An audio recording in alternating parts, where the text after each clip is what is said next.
Hello, and welcome to Sobercast, where we provide AA speaker meetings and workshops in podcast format. We're an ad-free podcast, and if you enjoy listening, please help us be self-supporting by visiting Sobercast.com, look for the donate link, and drop $1 or $2 into our virtual basket. We hope you enjoyed the podcast. Have a great day. That reception reminded me of the old country boy that I am. One of my chores about daylight was to go out and milk. This morning was very, very cold, and the old cow had her gable end twisted up against the north wind. And when I reached down and got a hoe, she turned around and said, "Thank you for those warm hands."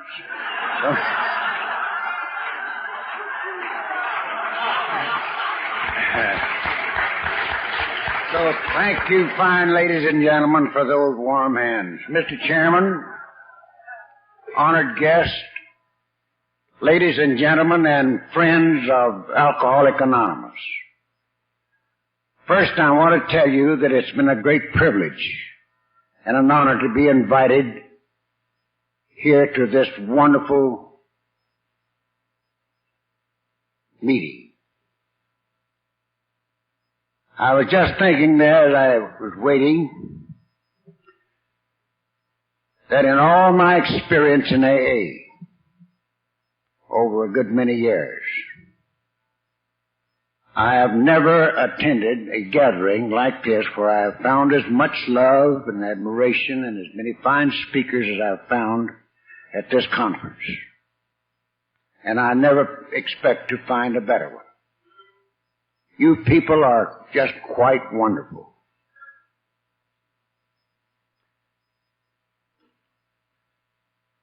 And I know that there's not a person that came here that could hear what we have heard for the last 2 days. Don't take home something that's very worthwhile to you. I know I'm going to take home a whole bucket full of it. I'll now introduce myself as I always do, and we introduce ourselves in Texas a little bit different. My name is Al, and I am definitely a recovering alcoholic. And I am a member of Alcoholics Anonymous. And by trying the best of my emotional and mental qualifications and limitations to follow the 12 suggested steps of this beautiful program to physical recovery and to spiritual growth, and by receiving an awful lot from thousands of people just like you, and by the grace of Almighty God, it hasn't been necessary for me to take a drink of beverage alcohol. Bring it down to time, it'd be 25 minutes, 4 days, 11 months, and 23 years.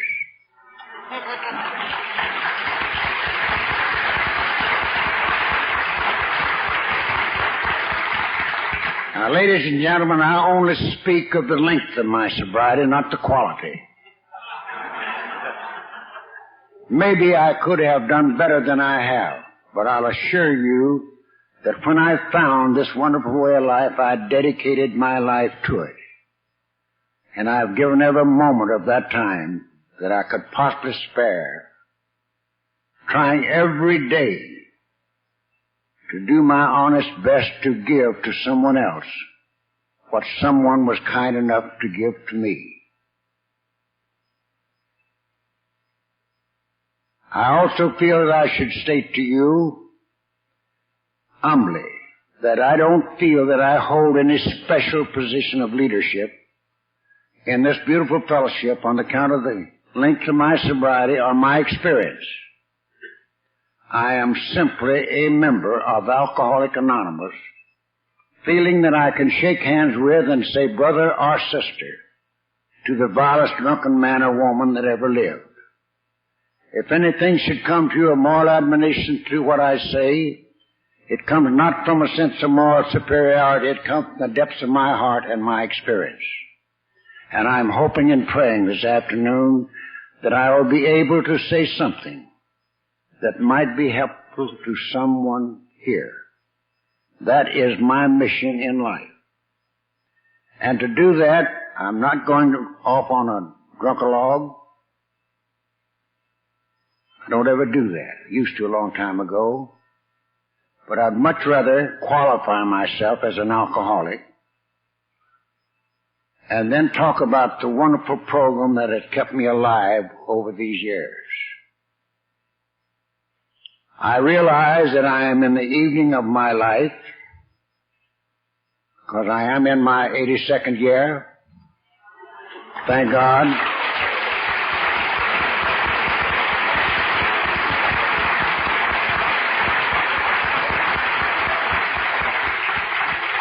And I also realize that my youth has been spent,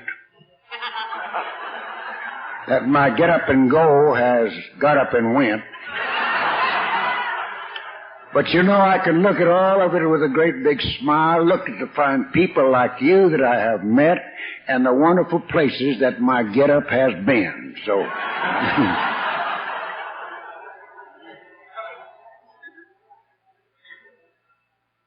you know, when we get up to talk about ourselves, we've got to use I. This is not an I program, it is a we program. But it's necessary for us to refer to I to get a point over. And when I refer to I feel like the old boy that was confiding in his friend. He said, George, you know, I got married. He said, that's fine, Jim. Well, it's not so good either. George says, you know, my mother-in-law's come to live with us. Well, he said, that's bad, Jim. Well, he said, George, it's not so bad either, because said, you know, she's got quite a bit of money, and she done bought us a house. Well, he said, that's good, Jim. No, George, it's not so good either, because you know, said she's going to live there with us. Well, he said, that's bad, Jim. Well, it's not so bad either. He said, you know that house burned down last night? He said, well, that is bad, Jim. No, George, it wasn't so bad, because said she burned up in it. So,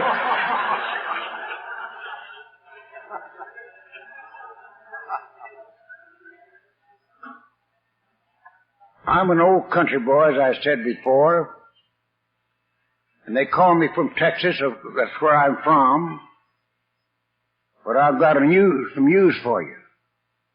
I am a native son of California.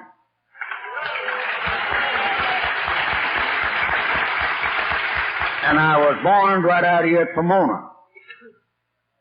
My family moved back to Texas after I was 2 years old, and I've lived in that state most of the time since. However, I did manage a hotel in the Hollywood Plaza in Hollywood for 1 year, for Mr. Hilton, because I drank myself out of all the jobs in Texas. I come out here, he stayed with me, a year with him, and he's going to teach me how to drink. Well, he didn't teach me how to drink. I did teach him how to play golf, because I used to be quite a golf player. I went back to Texas, and I continued to drink. You know, I was 26 years old before I ever touched liquor.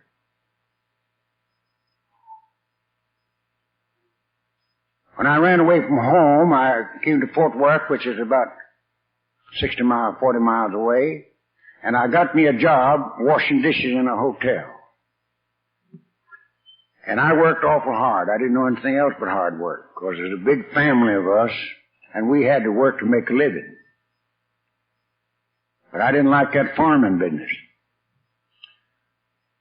So I rose up pretty fast in the hotel business. I finally got out in the front office, you know, and had a wonderful memory, you know. I could remember a man's name, but didn't see him once a year and call him by it. Remember the room he was in and all that. It was the talk of the country about my memory. Still the talk of the country now that I can't remember nothing anymore.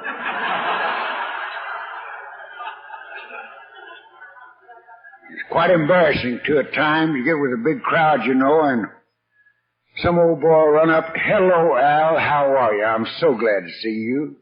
And I come right back at him, well, I'm sure, sir, I'm glad to see you too. But every once in a while he finds a smart aleck. And he'll say, now old Al makes out like he knows me. He don't know where I'm from or what my name is. I say, you're just right as you can be. I'm like the old boy who went to the doctor and said, Doctor, I've got an awful problem. He said, what's your problem, George? He said, don't remember a thing I did last month. He said, you don't? I said, how old are you? He said, 65. Why, he said, heck, Doc, said, you haven't got no, George, you haven't got no problem. So everybody gets that way when they get that old. Oh, you don't know what a problem this is. Don't know what I did last week. I said, just forget about it. Forget all about it. I said, I can't forget this problem, Doc, because I don't know what I did last night. The doctor kind of got a little interested. You don't remember anything you did last night? He said, no, I don't. He said, how long you had that problem? He said, what problem you talking about? See, and so...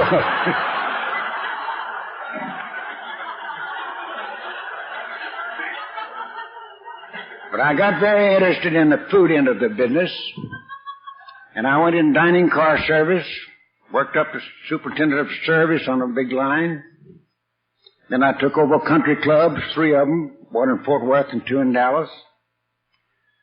And you know, when you manage a country club, you're a servant to as many members as you have.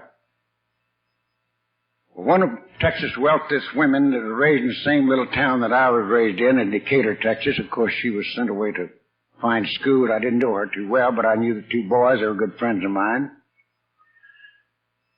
I'd purchased a family hotel in Dallas, the only hotel in Dallas. So she hired me to run that hotel for her. Well, she decided she wanted to move to Dallas, and so she had me buy the finest home I could find. And I had put away 2 big truckloads of liquor during the old days before the country went dry. Stored it in her father's basement in Fort Worth. And when she got over to Dallas, of course, being the personality that she was, Dallas high society flocked around her. And I had that by government order transferred, that liquor transferred over to her home. And it was all good whiskey, and back in those days, you couldn't buy no good whiskey. Man, I'm telling you right now, there's a drunken brawl out at her house all the time. And it come my duty to help take care of them. I had a special crew that she'd have maybe 15 or 20 couples. I'd go out and feed them. And they were Dallas high society that had been members of country clubs, and they still treated me as a servant. Ordered me around, you know, and I didn't like that at all. I was a big hotel man, and I didn't like it a bit. Sometime I would be out there for 18 hours without a wink of sleep, taking care of drunks, undressing them, putting them to bed. One night about 11 o'clock, she walked into this beautiful bar, and I was hanging on to it. I hadn't had any sleep in about 18 hours, and she came up to me and she said, Al, honey, I want you to take this drink. I said, Lecter, I never drink. She said, I know that you don't, but then I want you to take because you haven't had any rest, and said it'll be helpful to you. Just go on and take it down. She was about half drunk herself. Bless her heart, she died an alcoholic many years later. Well, I just satisfied. I turned it up and drank it down, and it gagged me. I stood there for a few minutes, and I turned to the bartender, colored bartender, and I said, well, what was that she gave me? He said, that's a Scotch highball. I said, fix me another one just like it. So he fixed another one for me, and I just turned it up and drank it down. He said, Mr. Badger, you're not supposed to drink it like that. You're supposed to sip it. I said, heck, I can't stand the taste of the darn stuff. And you know of all the whiskey that I have drunk in my life, and that's a lot of it, I never could stand the taste of alcohol. Beer, wine, anything else. I always took it like I'd take a dose of medicine. Mixed drinks was out for me. In about 5 minutes, I walked out into this big parlor where the drunks was laying all over the floor, and there's a little old guy in there. He never saw me. He didn't holler at me and bring him another drink or do something for him. And he yelled out, Al, where have you been? I said, go and get me a drink. I haven't seen you in the last 10 or 15 minutes. I said, get it right away. Man, I said, get up, you SB, and get your own damn drink.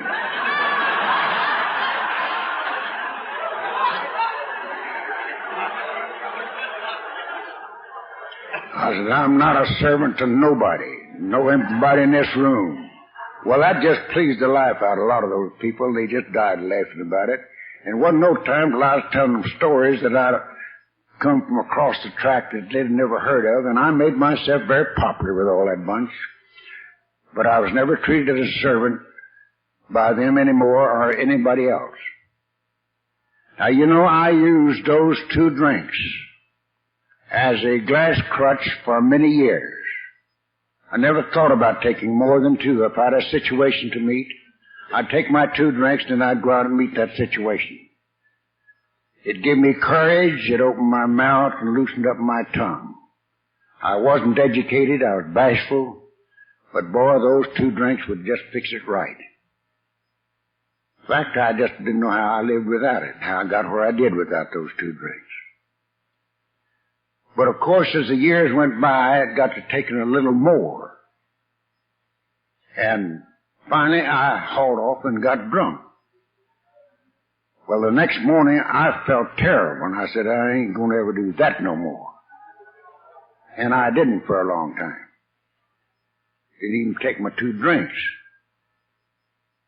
But it took a long time for me to pass over that line.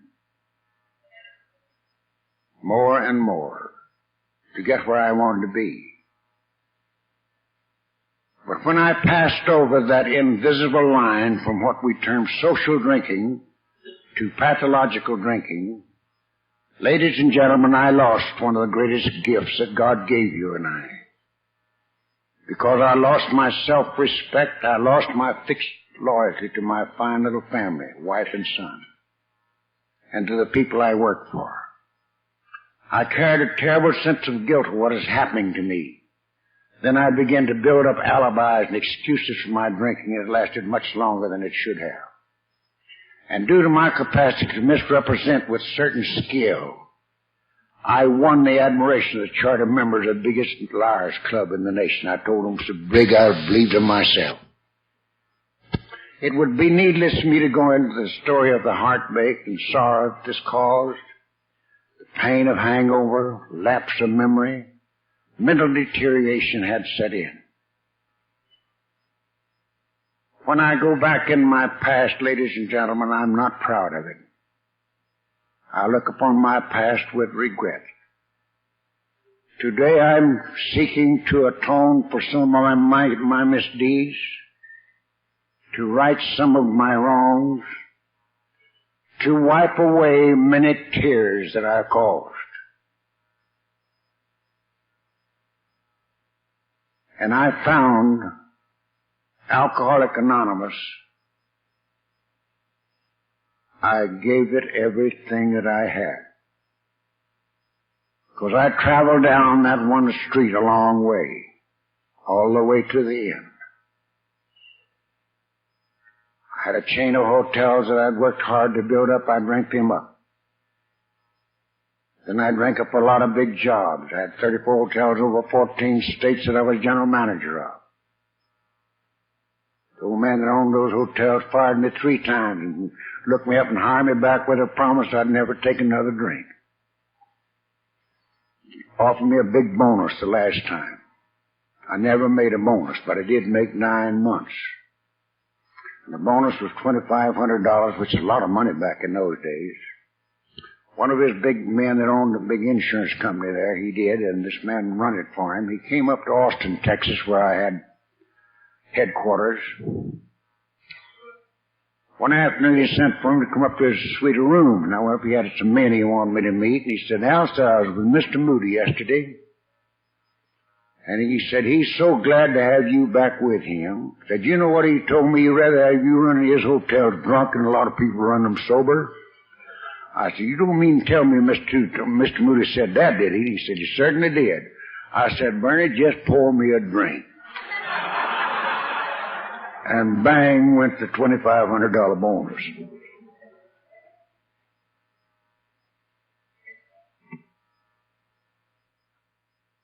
I know all about what any of you out there alcoholics suffer, because I think I've done everything that anyone else did. I could build up in my imagination and produce some of the darndest things of any man that ever was, I think. I was an expensive drunk. You give me a few drinks and boy, I'm telling you right now, I got out and threw my money around. When I came back from California to Texas, I went to one of our biggest bankers, who was a personal friend of mine, and I said, Nate, I said, you know, I could buy that golden pheasant if I had any money. The man wants to sell it and told me he'd sell it to me right. But I haven't got no money, and I know it's not a bankable loan. He said, well, that's a little gold mine. That was one of the finest eating places between San Francisco and New Orleans, had that record. He said, Bad, said, what have you done about your drinking? I said, I quit that. I don't drink anymore. And I had for 2 weeks. He said, if you quit that drinking, said, I'll buy that restaurant for you. And I don't want you to pay it out and give me a half interest. It'll all belong to you whenever you do. If you quit that drinking, ain't nothing in the world wrong with you but that. And I'll just be happy to buy it. And he did. $25,000 for that fine little restaurant. I stayed sober. I paid it out in a little over a year. Then I set about drinking it up. After I got him paid off, I figured, now, if I want to drink this whiskey, that's my business. I got a fine bank account, and then I'm just going to start drinking again. And I won't tell you right now that I come down here drinking that gold mine up. But the war come on, I got to making so much money I couldn't drink it all up and like to kill me.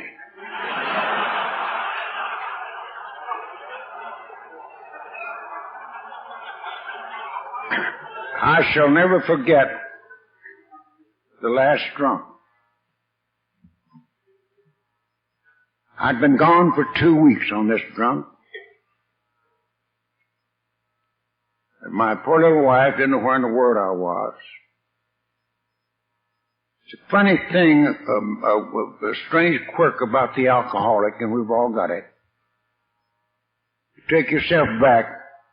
You spend money you didn't have for whiskey you didn't need, always trying to impress somebody that you didn't like.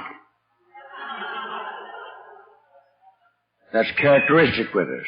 And another characteristic we've got, we always try to hurt the thing that we love most.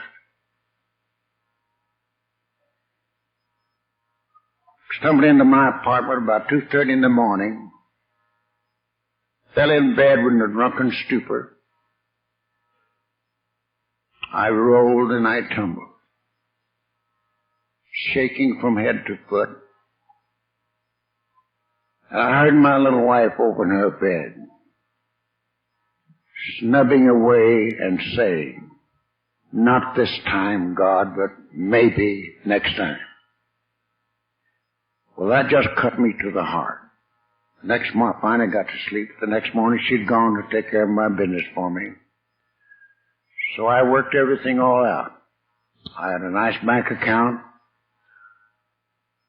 I brought my son back in to help me run the business. He had a big job with the Humble Oil Company, but I brought him in because I trained him in that field while he was getting his education.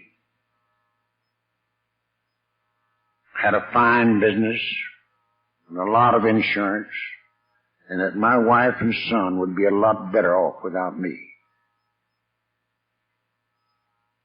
Leading up to this, there was a little woman that brought Alcoholics Anonymous to Dallas, Texas.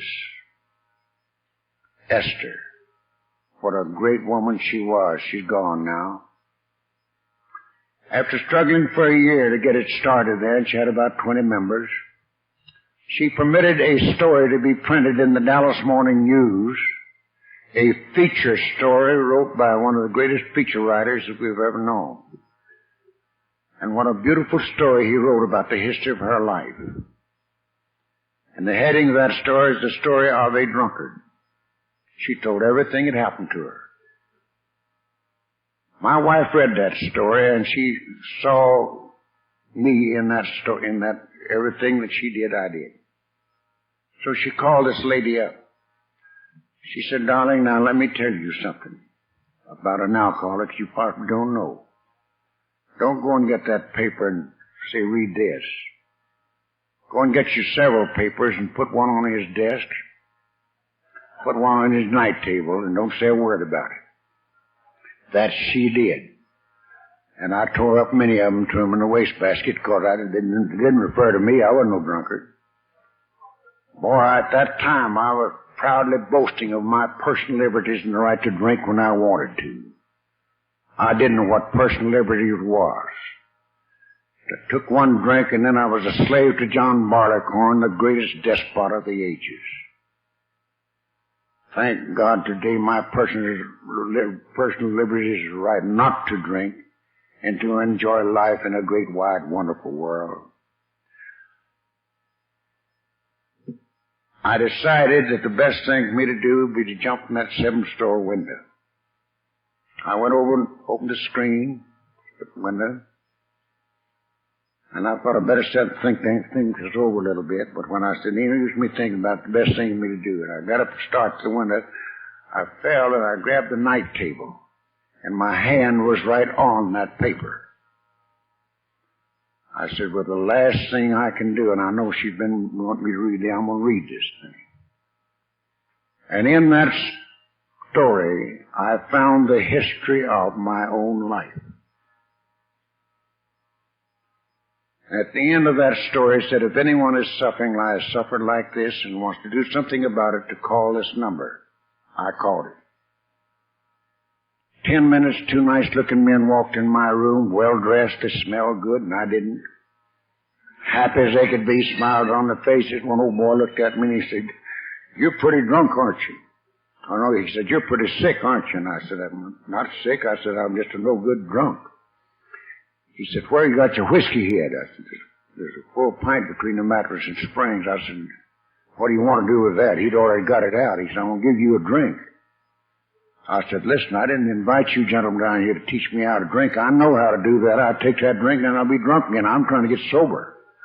But that he had poured already, said, drink this down. Said, you're shaking so damn bad. Said, we think you're waving at us and that we want to talk to you. Their cheerfulness and goodwill created an atmosphere of sympathy. They told me their stories, which encouraged me to tell them mine.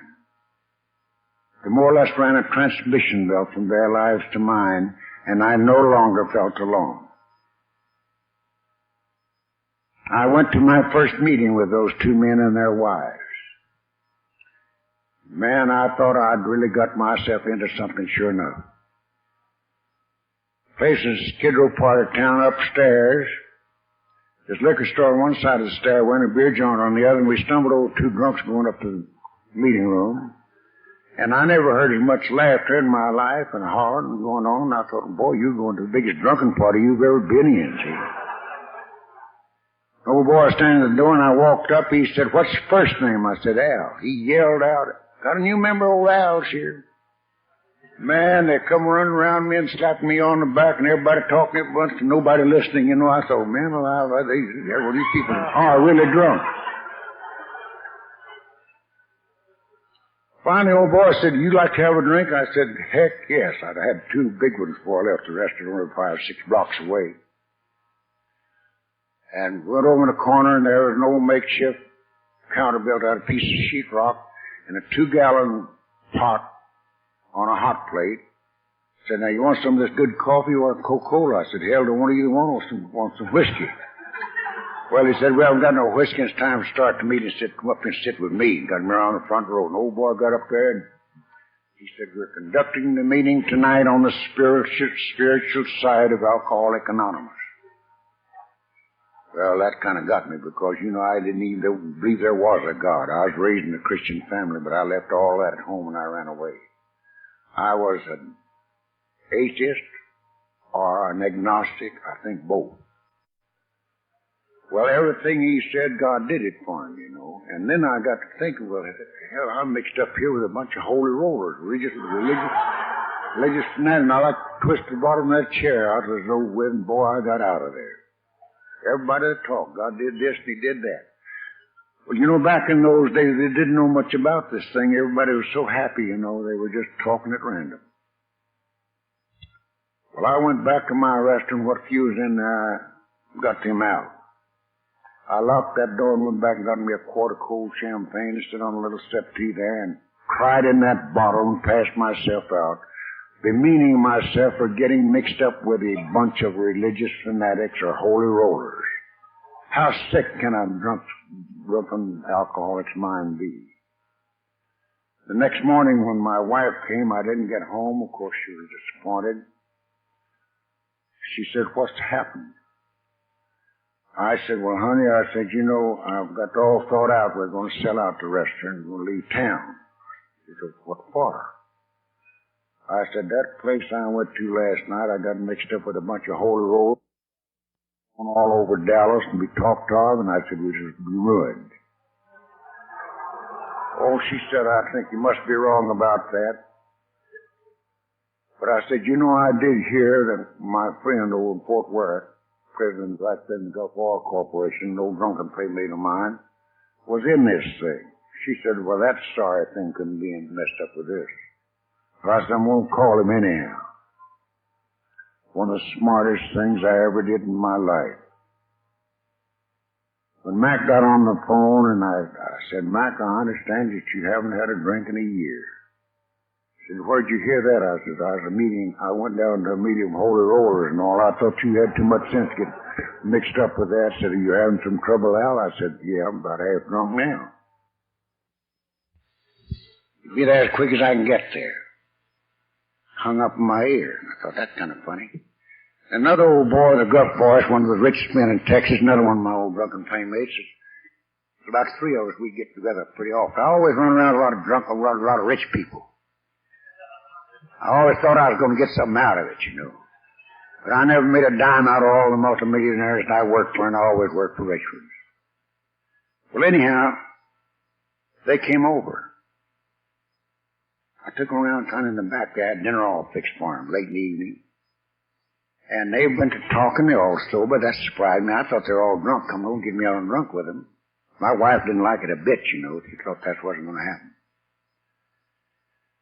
Finally, you know, they just telling stories about some old things that happened to us. And I got kind of shaken. I said, "Let me run and get you some hot bread." Oh, I said, "Get the waiter. He's right there."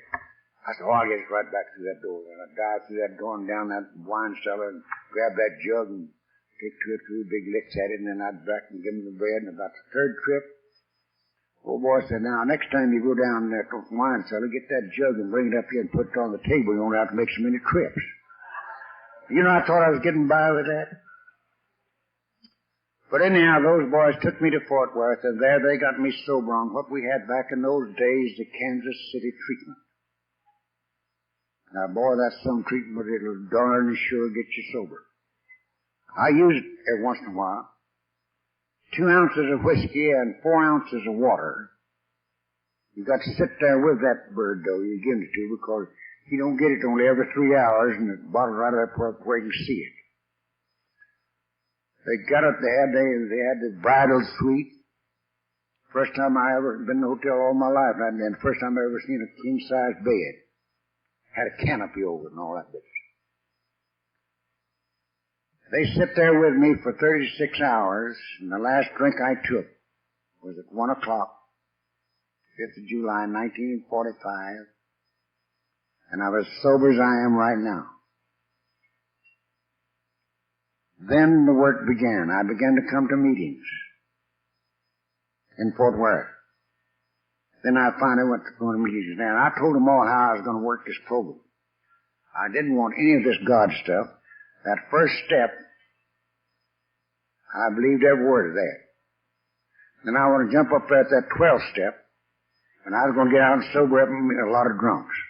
And I went day and night for 2 months, and my fine sponsor just stood by and watched me. One night I drove over in a storm. I said, "Mac, I'm not coming back no more." He said, "What's the matter, Al?" I said, "I haven't had a decent night's sleep in 2 months. I'm up all night long with these drunks trying to sober up. I haven't sobered up nobody." He looked at me with that little dry grin. I can see it now. And he said, "Well, Al," said, "why don't you try joining Alcoholics Anonymous?" Well, I said, "What the heck do you think I've been doing? I come over here every Wednesday night, and I go to 2 meetings in Dallas tonight." He said, I know, but says, you haven't got but 1.5 steps, and said, it's a 12-step program. Well, I said, Mac, what must I do? He ran his hand in his pocket and pulled out a little piece of paper there, and the second and third step was wrote in his handwriting, and I still have it in my file. He said, now, this is a suggestion only. Take this home with you. Don't go to your apartment. Go back to your place of business and open the door and go in where you be all alone. And see, Al, if you can't in some way accept your second and third step tonight. Don't do this unless you want to. I said, Mac, you never told me wrong yet. I'll do it. So I did. At 2:30 in the morning, I came to believe that a power greater than myself could restore me to sanity. I questioned it, of course, because I was a smart boy. Money in the bank, big businessman, well respected by some and hated by others, which was a normal situation. But I finally accepted that step when it come to the third step, willing to turn my will and my life over to the care of God as I understood in my boat. I said, that I can't do, I just don't believe it. Here's where the miracle came.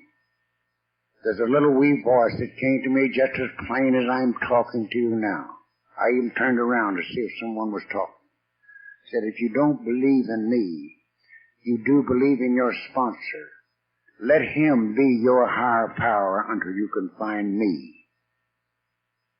Well, I went to shaking all over. I wondered where that come from. But that is a good thing to do anyhow, wherever it come from.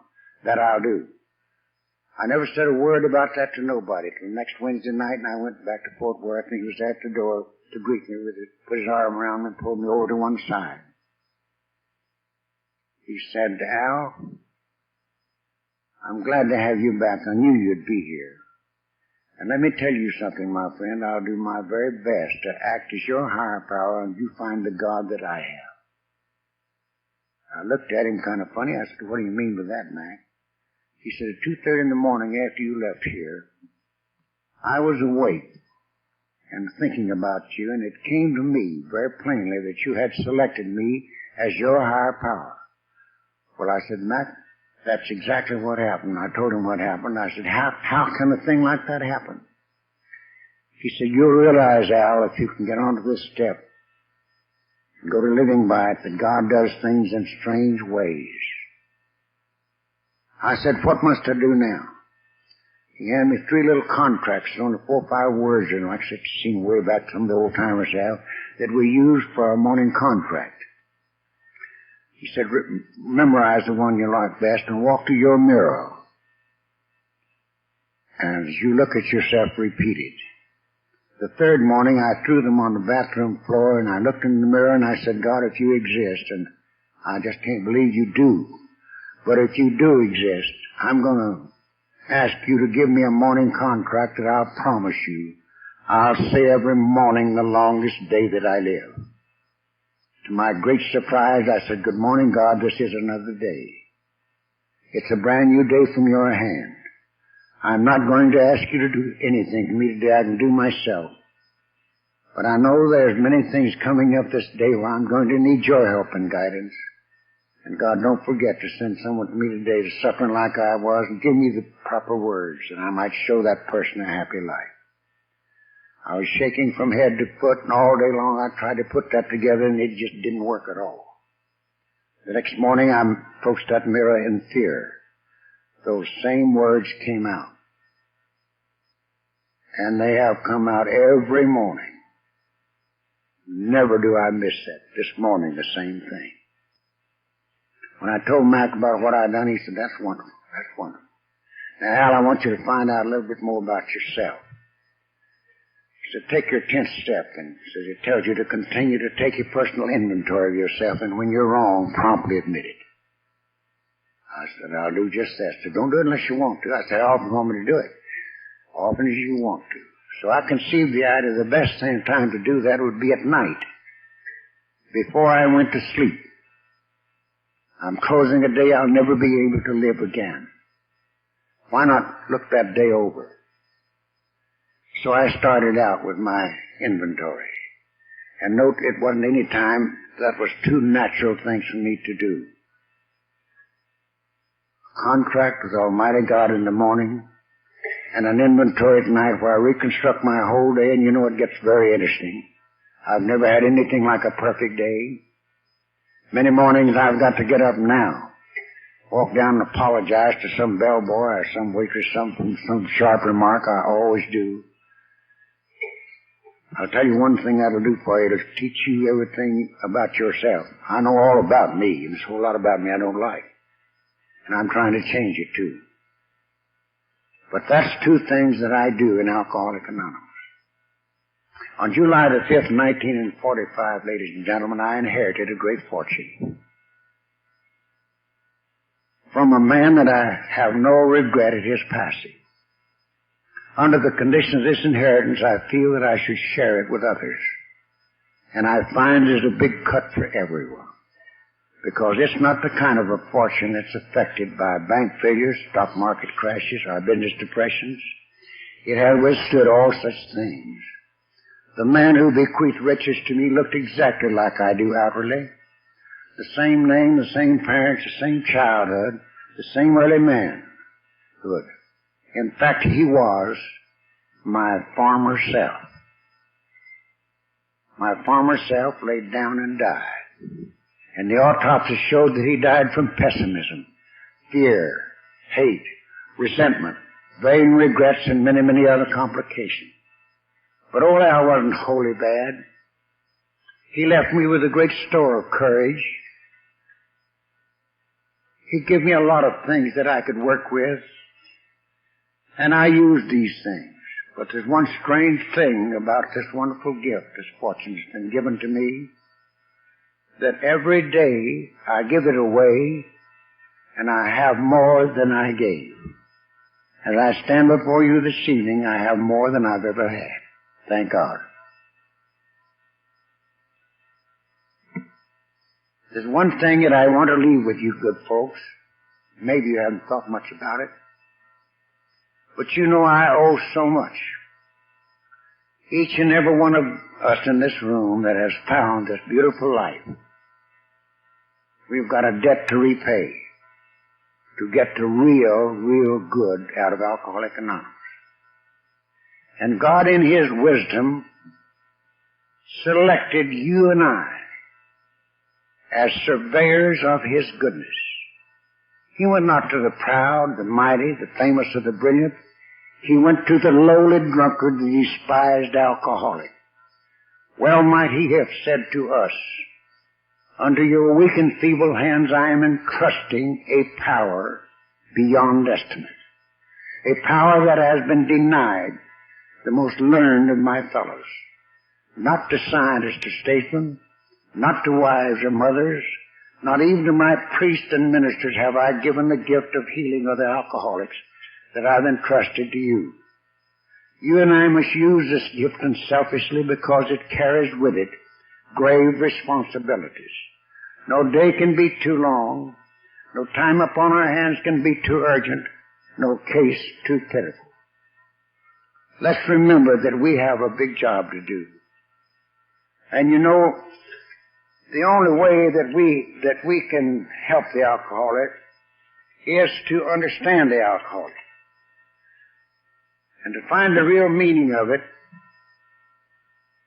I have found that real meaning. When I look into the suffering alcoholic with all his sorrows, knowing that each one fights a hard fight against heavy odds, when no voice of distress reaches my ear in vain, when no hand clasp seeks mine without response, when I can look into the face of the most forlorn alcoholic and see something beyond sin, when I can find good in every face that helps our good men and women lay hold of divine things that make majestic meaning in life, regardless of what the name of that faith might be, when I know how to pray, how to love, and above all, how to hope, when I'm at peace with myself and my fellow man and with my God, when I'm awfully glad that I'm living and not too afraid to die, then, my dear friends, I've found the real combination of the AA program. that other alcoholics are as lonesome, as vile, and as sinful as I was, and are almost surely to be as deserving. Ladies and gentlemen, I think the highest dignity and the greatest nobility on earth for you and I to earn is a simple but the title of a good AA. And when we can get to that point, the light begins to shine. And when we take alcohol out of the alcoholic's life and give him nothing in its stead, we have done a cruel act. There's the alcoholic bent down with his worries, his fears, his doubts, his resentments, his state of frustration, his state of futility. There he stands alone with his loneliness, alone with his remorse, alone with his thirst. He's a stranger in a strange cold land. But that, my dear friends, thank God, whenever he comes into AA, he receives that great gift of understanding. He receives the great warm cloak of AA fellowship. He receives the refreshing meat and drink of AA friendship to refresh his spirit. He is the prodigal son, come home. But this is not a one-day welcome. He's given the 12 steps by which the alcoholic slave can renounce his freedom, so that he again may be free with a freedom he never knew before. And there's the saving sanity of the 24-hour program, always living in the present. The only point at which time and eternity meets for each one of us is today. Yesterday is gone. Tomorrow hasn't come. So let's remember, there is so much good that we can do if we don't keep on guard. Reach out and find that struggling alcoholic that's still in trouble. You know, I didn't know how to pray. And my friend Matt kept telling me to pray. I remember some of the early part of my prayer, and I think it's in grapevine.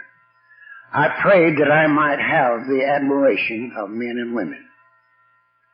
I was given an alcoholic weakness, I might feel the need of God. I prayed for riches that I might be helpful and happy. I was given poverty that I could be humble and wise. I prayed for all of these things that I might enjoy life. Was given nothing but my sobriety so that I might enjoy all things. So I'm not going to risk spoiling with my own puny phrases the classical lines of God's strange answer to prayer. I think maybe I might be running over a little bit. No, I'm not on time yet. Got a few more things I want to say. You know, I find every once in a while I discover this. But before I tell you this, before I made progress, real progress in Alcoholics Anonymous, I did one thing that we never preach anymore. And back early in the AA, I preached it all the time, but it took me 5 years to find a person that I could take my 5th step with. He's a minister up in Rome, Georgia, and I drove all the way up there and spent the night in his parsonage, and we sit till 2 o'clock in the morning. He was a member of AA. We'd been on programs together. And I took my 5th step. And every once in a while I'd say, Brother Sam, I'm telling you all these things. What in the world are you going to think about it? He said, my friend, you haven't told me once the bad things that I did. Said, you just keep on talking. That's one of the great experiences I've ever had. That opened up a new way for me. I felt free. I had taken into confidence a man I knew that wouldn't betray that confidence. And you should be careful when you're selecting someone to take the 5th step with. But if you do that, it'll be a big relief to you. A big relief.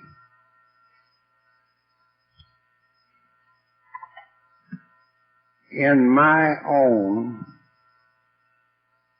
little private hall of fame, Alcoholics Anonymous occupies a pedestal that no other institution has ever or will ever share. And each day I pray to Almighty God that He will keep my pride within due bounds, because He, and He alone, knows of my sincere inclinations. And take this home with you. I heard this at the big convention, the second I think we'd had in the next every 5 years in St. Louis.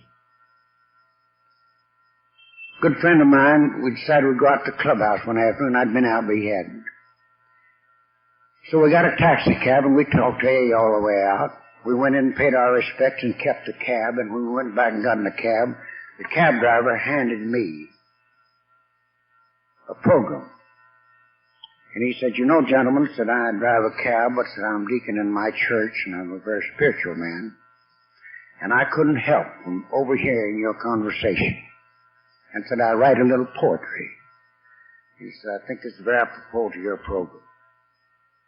And this is something that you can take home with you." He said, "I wish I had a telescope to scan the starry skies. But since I have no telescope, thank God for two good eyes. I wish I had a house that was run by push-button command. But while that house is still a dream, thank God for two good hands. I wish I had a supercar to give my friends a treat. But until that car comes along, thank God for two good feet. I have two eyes to look to God above. I have two hands to clasp in prayer. I have 2 feet to take me to AA. Thank God I'm a millionaire." That's so true with all of us. It's been so wonderful for me to come out here. I don't know, with all of my experience in AA, and I've been many, many places, but I have never, and I can say this in all honesty, met as many fine people where I find as much love and adulation as I find in this group. This is one of the highlights of my experiences, and I'm so grateful to Maury for inviting me out, and I'm never going to miss another one as long as I live and able to get here. I don't know how long that's going to be. Of course, my grandfather lived to be a ripe old age. He drank himself to death at 102 years old. That's just as true as I'm standing here. He died at 102, and I'd take a good bottle of whiskey, sneak it in the room and hide it, because he said there's putting water in his whiskey, and he didn't like that whiskey. I just haven't got the words to express my feelings toward all of you. I just hope and pray that God will keep me here long and let me keep on trying to do the things He wants me to do, and I believe He will. Just look in my car before I come out here. I'm chairman of our State Alcoholic Commission, something I organized 19 years ago in Texas, state agency. I'm still chairman of it. Been appointed by all 3 governors. We've got a big program going. 10 state hospitals with separate wards for alcoholic, and a member of Alcoholics Anonymous to be with the patients at all times. 19 big groups in our penal colony with about 3,500 members of AA. I started 18 years ago with 7 men. We've got them on all the farms now, you know, doing a tremendous job. So I wasn't satisfied with the old boys coming around, you know, getting in this poor little office of mine, and that's one thing. Just had this little office room for 2 other people to sit early in AA, and it's heart-rending. You know, our work is not always pleasant. Where you look into a broken family, where you find broken hearts, rift between relatives, nagging of bitter tongues, squabbles over money and morals, see our good women growing old before their time, see little children turning away in disillusionment from the trickery of a once trusted parent, a drinking parent scourged with the selfishness of his alcoholic nature. When we see all of those things, and I've had this happen to me so often, an adult, man or woman, come in my little office and sit down in the chair and break down and cry bitter tears. That's the saddest thing that I could ever wish. Many times I'd have to walk away till they kind of got themselves together. You've heard babies wail at night. You've heard mothers mourn for loved ones. You have heard dying men groan with pain.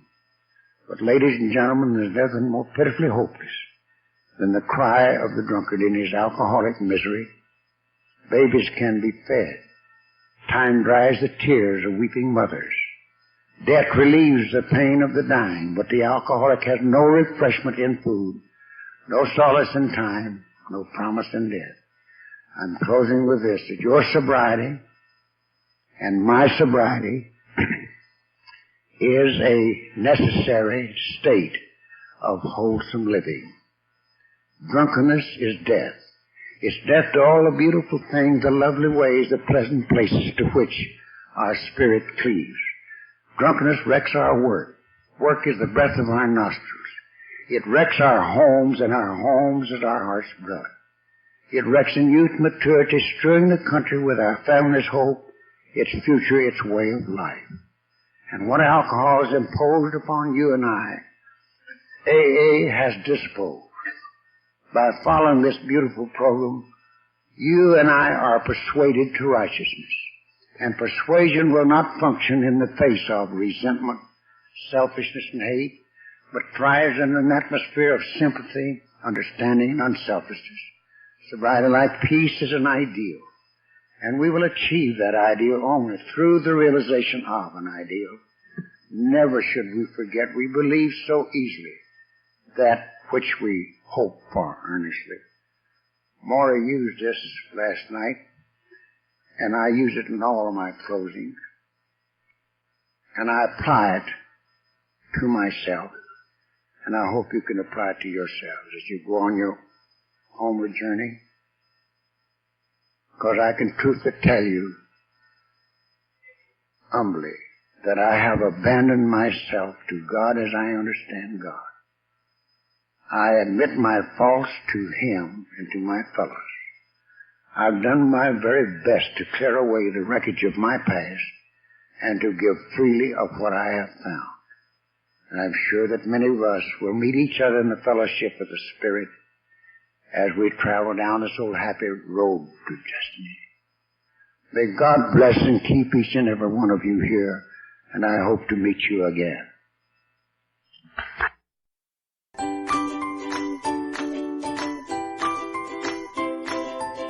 Thanks for listening. I hope you enjoyed the podcast. Sobercast is ad-free, and we'd like your help in order to keep it that way. So if you'd like to help us be self-supporting by pledging $1 or $2 a month, visit Sobercast.com and look for the donate links. Thank you very much.